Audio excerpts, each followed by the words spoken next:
So hello, and welcome to J Designs. Don't worry, we'll get to the flatbed build video in just 1 second, but there's a few things that I wanted to cover prior to doing that. First of which, in a previous video, I covered why I went into doing this flatbed, but in short, I want to do a camper build, and in designing that camper, I realized that a flatbed will be better than the factory truck bed for a couple of reasons. Essentially, it's going to lower the center of gravity of the truck camper combination, and also there's a fair bit of weight savings there, so that camper is going to be heavy because of a lot of amenities that will be in that camper, like refrigeration, air conditioning, and whatnot. And I want to run all that stuff remotely, and consequently it's just going to be heavy. So saving a couple pounds on the flatbed build versus the factory bed will be welcome. Also, this is the second part to the build video, so if you missed the first one, maybe go back and watch that one first. But real quickly, I'll cover what was done in the last video. So mainly we got the old factory bed up off of the truck, and then got the majority of the flatbed build frame built out. So that's all the structural members. And then after that, I started welding in some of the tailgate hinges and stuff like that. And now we're to this video. So not too many things to cover in this video. Mainly it's going to be some brackets for routing electrical, the last bit of welding that needs to go into the frame, and then joining the top plate that's going to actually make the flatbed or the bed part of the flatbed. And the last thing, we galvanize everything up, paint it, and then get to see it on the truck. And that's what's going to happen in this video. Thanks for clicking on this one. Hope you enjoy. Oh, and by the way, just know that to get the flatbed to the point where you see it right now, which will be span out over a couple videos, it took me like 3 months to get to this point right here. So there will be a few continuity errors within these videos, but they're done now. Hope you enjoy. All right, so we're at the back of the truck again, and I went and made these really cool looking parts. They don't really do anything too important, so these two holes here are just going to be for zip ties, and there's going to be a wiring loom kind of laying over this part. There's just a big hole in the middle. That's for just keeping sand and kind of water for building up on top of the part, and it'll sit in this groove like that one there. This one's for the other side. So the tail lights will be right here at the corner, and then the actual the rear light bar that does the brake lights and the running lights will be right here. So all the wiring will culminate right here, and then I'll just run it up over this loom and then to the frame of the truck, and then it'll hook to the factory wiring. So this is just for locating that. And I also made other brackets here. So you can see this guy here is a little 90-degree bracket, and these guys are really simple. I just pretty much drilled a round hole and then filed over to create these parts. And it's just got this 90-degree bend on it because I was just worried about this distance, and this being such a big heavy loom, I was worrying about this distance being too great, so I just built this 90 to support it. And then on top of that, it has a little relief cut right there. That's again just to kind of keep water and sand from building up in this corner once it's welded in this place right here. And then the reason why it's an oval groove is because it has to snap into these connectors here, and then it'll get welded to the flatbed frame just like this. And there are 2 more of those down there. Furthermore, I have these little guys, so they're going to sit on the underside of this frame like that, and all they're going to be for is for running wiring left to right under here. The only thing that's really got to be under here is the license plate light, and then also there might be some rear lights back here and the factory 7-pin. So if I need to run any wiring across, that's what these will be supporting. And I got 4 of them just to run across this entire length here.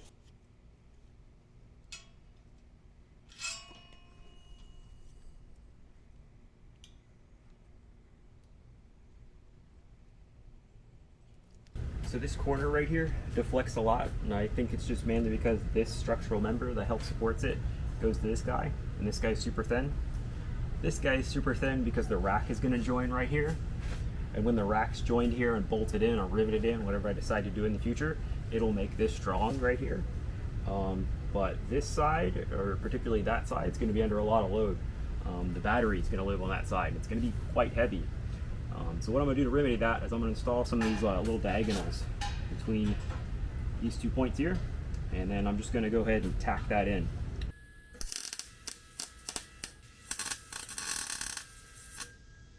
Alright, yeah, just with that diagonal piece tack welded in, it feels way more rigid. I think that's just because it's distributing the load right to this bolt hole that picks up on the bed frame.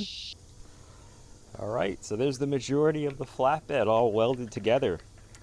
The next step is to go do a whole lot of grinding. Probably be here for about 45 minutes, but that's just a necessary step to get to the next step, which is laying in the top plate. That is literally the last part that has to be done for the for at least the deck of the flatbed. And then we'll go to fenders, and there'll be a big rack that goes up over and shields the cab of the truck. But yeah, next step, grind, and then we'll be ready to throw the top plate on. Can't wait to see this thing done. It's looking pretty good.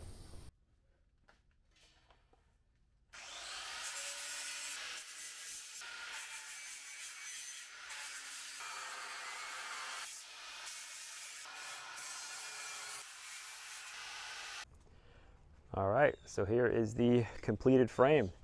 I'm getting ready to throw this big top sheet on here. Before I do that, I just wanted to cover some of the features, because if there's in two parts and maybe somebody missed the features on one of them. So I'm going to cover everything right now. So first off, we have these bolts here, or they're rib nuts, excuse me. And what that's going to be for is I'm going to be able to route either a toolbox back here, so it'll bolt in here and come to this side, either a toolbox back here or maybe a rotopax in this area. This is right behind where the wheel will be. And then, so these are just for tidying up electrical. That's what pretty much all these are all for factory ones, factory wiring bits. Same thing on this side, that's just for tidying up the electrical. So all the tail light, these big holes here will bolt in. It's gonna be a big red light bar that goes all the way across, and then the turn signals here, and they'll kind of come together here. And then they're gonna be secured here, and then they'll go to the chassis. So that's just controlling wiring essentially. And then same thing on this side. There's some rib nuts picked up for either doing a rotopax or a fuel tank. So again, these little bolts here are for the tailgate hinge. Let me show you that.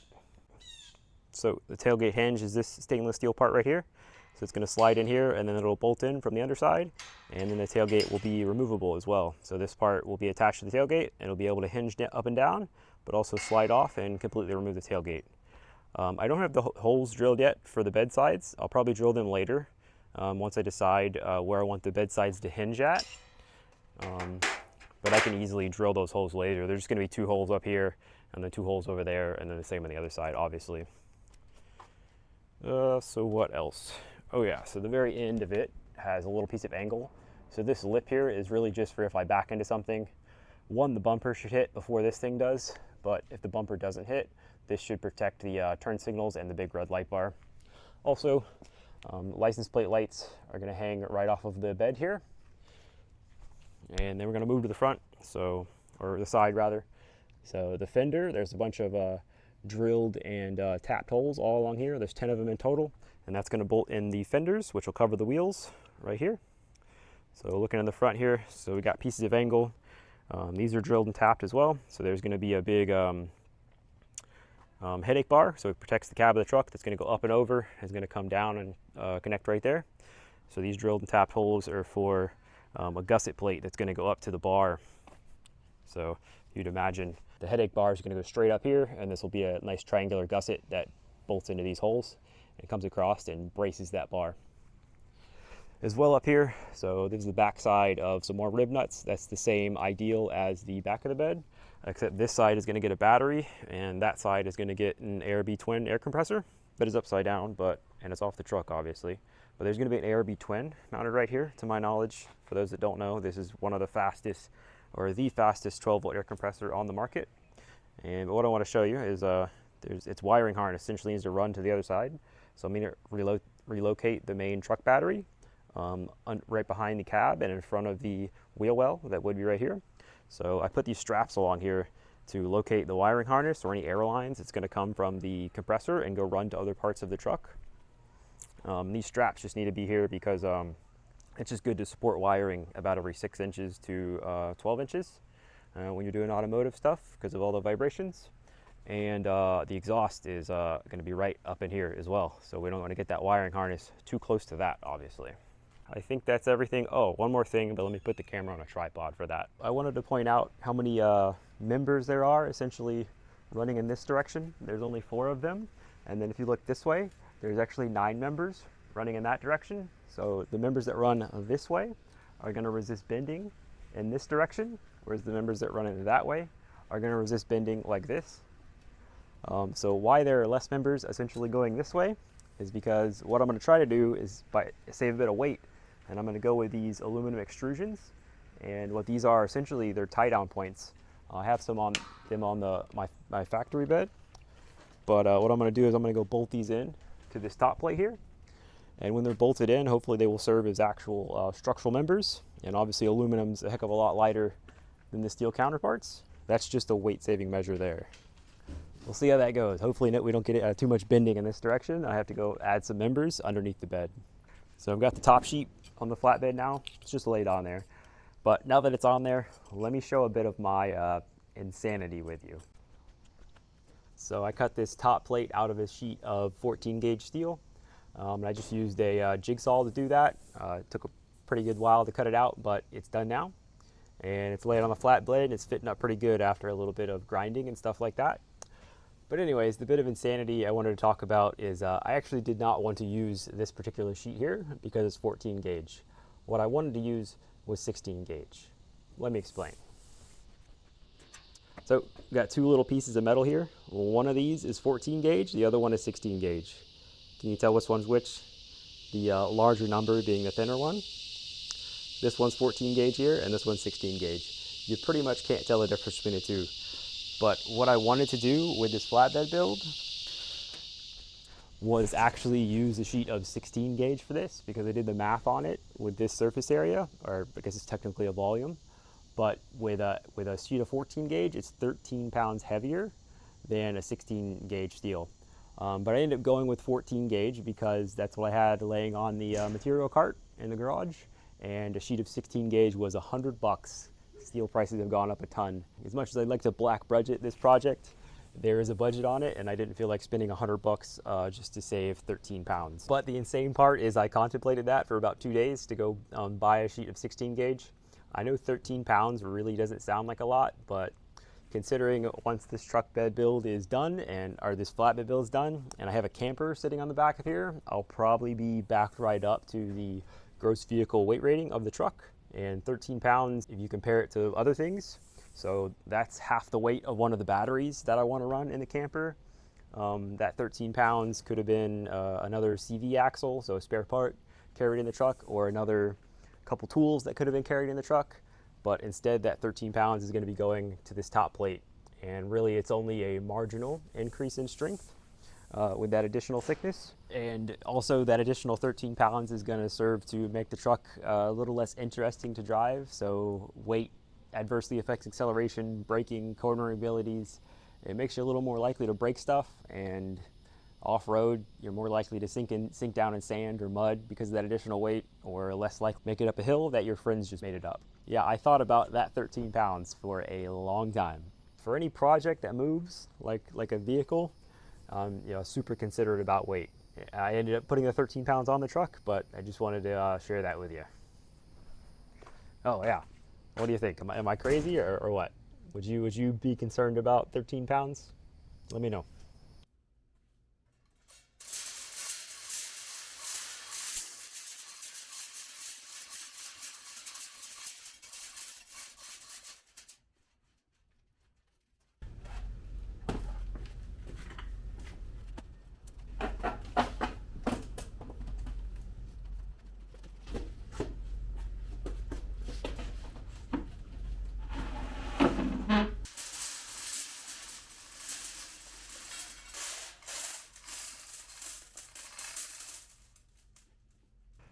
So I got this top sheet on, as you can see, and I went in and I've done a ton of welds on the underside of it. Didn't record it because it's kind of boring, so I just tack welded around the perimeter of it and then flipped it over. And I had to use the gantry to pick it up. So that big crane thing, that's right there. But anyways, spent about, 2-3 hours. So going in, doing all these welds on this side, that side. This one went all wonky. I'm not sure when that happened, but I think it was in this welding process. It's not going to affect anything, it's just not straight. Luckily it's under it, you're not going to see it. Anyways, it's a shit ton of welding. I got the corner pieces cut out. They are 16 gauge, so they'll be lighter than that top sheet. But yeah, let me get those corner pieces on. We'll move this out of the way, roll the gantry over this thing, and then we'll pick the whole thing up. All right, so I just got the flatbed flipped over with the gantry, but I just wanted to show this. This looks super cool. The welds are like, You can see all the seams everywhere. Come over here, you can even see this spot where I burned. That's the stand, they're plastic. I burned them because they were sitting on this side when I was welding on the underside. Looks pretty cool though. Anyways, I'm gonna get the corner plates. We're gonna add those guys in. Now I'm ready to start going in and welding in these guys here. These ones are again 16 gauge, so slightly lighter than that top plate. And also, once I get that guy welded in, then I'll go and weld in the two corner pieces here. And they're just gonna go in there, something like that. Let's get to welding.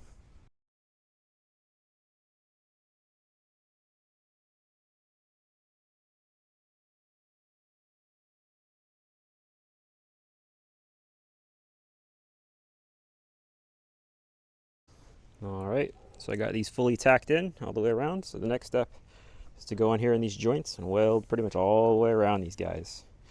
These ones I'll probably have to do pretty high powered welds because you're welding 3 pieces together, but here we're just fusing 2 pieces and there's a lot less of them, so I'll probably be able to run these welds super fast. And you can see on this side I've already started to do that joint there where they're going to be the hottest. This looks pretty sweet actually, where these 2 pieces were joined. I think I might actually just, ooh, that's hot. I might actually just leave those in there. I like them. And not grind them down, I mean. They look sweet like that. All right, so it's the next day. Last night, off camera, I went and burned in pretty much all these welds. It was pretty much 2 hours of welding. I did it at night because you don't need light to see to weld, but I do have a couple little areas I gotta go touch up on that. And the last weld is this big long one across the back. I just kind of called it quits last night after 2 hours. I think I was out here till about 9 o'clock. It's pitch black. But the flatbed's getting pretty close. So after I do this last weld, do a couple touch-up welds, we're just gonna go grind up all the welds that kind of run over the edge here, and especially where the fenders, because the fender needs to fit in there, and some of the welds kind of run over into the fender area. So I'll grind all those back, and then we'll start cleaning everything. And then the last thing, I'll get those L tracks that are going to, I gotta drill the holes for that before we get ready for paint. I've already started cleaning the underside of it earlier today. So yeah, let me just go finish this weld, then we're ready to grind, start cleaning, and then ready to paint her. So this flatbed build is almost done. Or at least the deck. We still gotta do the fenders and the rack that's gonna go up the back of the bed, and the tailgate and the bedsides, but that'll be in another video. So yeah, let me get to welding. All right, so there's that final weld done. At least the main welds. I got a couple touch-up welds to do over here and over here. Other than that, she's pretty much there. And then it's a bunch of boring grinding to get it ready, and then we'll just clean everything off, like all this powder that comes on from the welds. That's all got to be cleaned before we start painting, and then the thing's pretty much done. So the fabrication on the flatbed deck is pretty much done. Right now I've just got it strung up by the gantry, and this is where I'm going to paint it. And it's resting against my welding cart as well. Yeah, there's all the holes are drilled for the rack that's going to go up over the cab of the truck. All the holes are drilled for the airline tracks. I've already went ahead and ground off a lot of the rust that's formed on this bare steel over the week that it's been pretty much completed. It's bare steel and I live in a pretty humid environment, so things rust pretty quick. The next thing I'll do is I'm going to go ahead and brush everything off with a bit of compressed air, and then we're ready to start coating this thing. So I'm going to use a layer of galvanization underneath the black paint. The galvanization is just there to prevent corrosion. So if I were to just paint this and it were to get a paint chip, the rust can kind of propagate underneath the paint from that chip, whereas galvanization is there to stop that rust propagation in its tracks. Yeah, I'm super excited to mount this thing to the truck for the very last time, because this thing's heavy and it's annoying to move around, and the truck rides terrible with no weight over the rear axle. So yeah, I'm super excited to get this on. Let's get this thing galvanized and get it painted, and you'll be able to see it on the truck. I'm super excited, and I hope you are. All right, so 2 cans of galvanizing compound later, I've got the entire underside of the flatbed covered up. And I was laying it on really thick in here. Well, that's good. So next time, on the next side, we're gonna go do the front here and see how many cans we can wreck on that. And this is the galvanizing compound again. It's not primer. Another thing, get yourself one of these handles. They sell them at most hardware stores and they fit on pretty much any can. any can that I've ever had. It just saves your fingers, so you're not doing this, you know? You're doing kind of more of that. And you can use 2 fingers, 3 fingers. It's really nice. Your hand will get tired doing this much spraying. Another good news, you can see there, the sun came out right there. It's still behind clouds, but I was worried it was gonna rain. Super good news. Let me go finish galvanizing that up.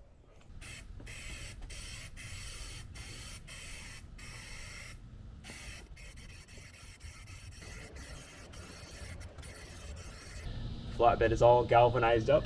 I managed to wreck 3 cans of galvanizing spray on this guy, 2 on the other side, 1 on the top. There are little crevices between the top of the flatbed and all the structural members. And while I laid the galvanizing spray on super thick on those, there's most definitely still going to be rust occurring underneath there. So what I'm going to do to remedy that is I'm just going to go in with normal brush on paint, and I'm going to go around and lay super thick paint on all those guys. It doesn't matter how it looks because it's the underside of it and nobody's going to see it. So I'm going to do that next, and then we'll spray paint it all black. Also, I had a box fan here running the whole time while I was galvanizing. There was just a ton of fumes being generated as I was spray painting, and this did a great job of clearing it out. This most definitely added 13 years to my life, specifically 13. Anyways, let me get to brushing on some paint. All right, so there she is, all galvanized up. If you get real close, it looks like crap, but again, it doesn't matter. I'm gonna go ahead and sling the black paint on here. It is getting ready to rain, you probably can't tell, but it's okay. The galvanizing will protect it, and hopefully the rain won't mess with the paint. Hopefully it won't rain altogether. But yeah, that was probably about like an hour of painting to get all those grooves and whatnot, but we got it done. Now we're probably gonna do another little bit of painting.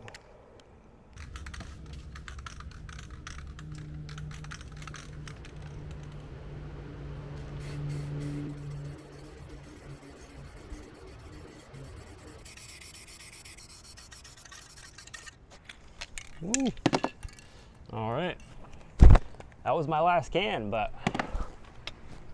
she's fully painted. Probably need to go buy more to do some touch up on that other end, so I wasn't laying it on thick enough, but other than that, should be good for now, even if it gets rained on, stuff like that. Tomorrow, we'll be able to see it on the truck. But first, one more little thing. So there's this tab right here on the factory frame that indexes to this little part right here, and it's just for the factory when the trucks are being assembled. It lines up the bed, makes it easier for the people to assemble it. But it's just a random piece of steel that I've been staring at for the entire flatbed build that I don't need on my flatbed. So yeah, bye-bye. And that easy, she's gone.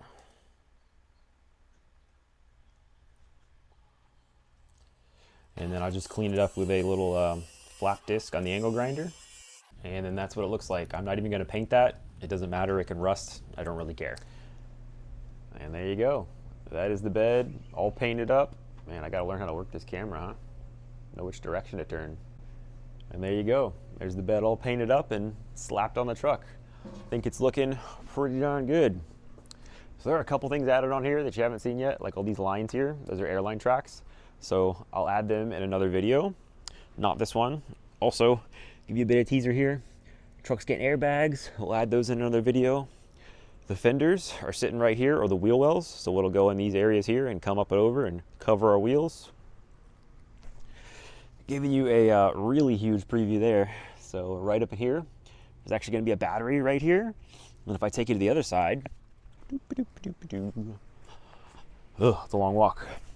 Right here, so you can't really tell, but that right there is actually wiring for an air compressor. It's gonna mount right here. Nice ARB twin. Also, she's got super dirty today. Found a mud puddle at work. You know what I just realized? I am wearing the exact same orange shirt that I had in the very first flatbed build video. Don't know how that happened. These were filmed 2 weeks apart. Anyways, that's the flatbed build thus far. Let me know what you think of it. If you got any questions, leave them below. I'd be more than happy to answer them. Moving forward in the flatbed build, there's going to be airbags. There's going to be those tie down airline tracks that you see up there. or that you've seen already. The air compressor's coming. I got to build the drop bracket that's going to relocate the battery to the back of the truck that you just saw. I'm going to do a really cool like lightsaber tail light type of deal. Essentially, it's just going to be a giant light bar that steps in brightness as you go from running lights to brake lights. But I'm super excited to get that tail light on there. And then obviously we're building the rack that's going to go up the cab, and that's going to house either 4 or 3 lights per side. I haven't decided yet, and they'll shoot out sideways. So that should be super cool. And obviously all of those will be in future videos. So if you want to see any of those, consider subscribing. Furthermore, unrelated to the truck, I've got a drop hitch build coming. I don't know if that's going to come out after the flatbed build or in the middle of it somewhere. I don't know, but those drop hitches are already done, and I'm just editing the video now. And then obviously looking super far forward into the future, there's going to be a camper built on that flatbed. If you're interested in any of that, maybe subscribe. Furthermore, I bought a trailer. It's already here, and I'm not going to tell you why I bought a trailer, but it's going to really evolve this channel. Actually, I guess I don't have to tell you why, because I just remembered I actually did a video on the viability of what I want to do with that trailer, and you can check that one out up there. But anyways, that trailer I think will really evolve this channel. Anyways, that's the flatbed build video thus far. Let me know what you think about it. Leave any questions down below. With that, I'm Jay. You've been watching Jay Designs, and most importantly, thank you so much for watching. Follow along with the build at oak_taco on Instagram.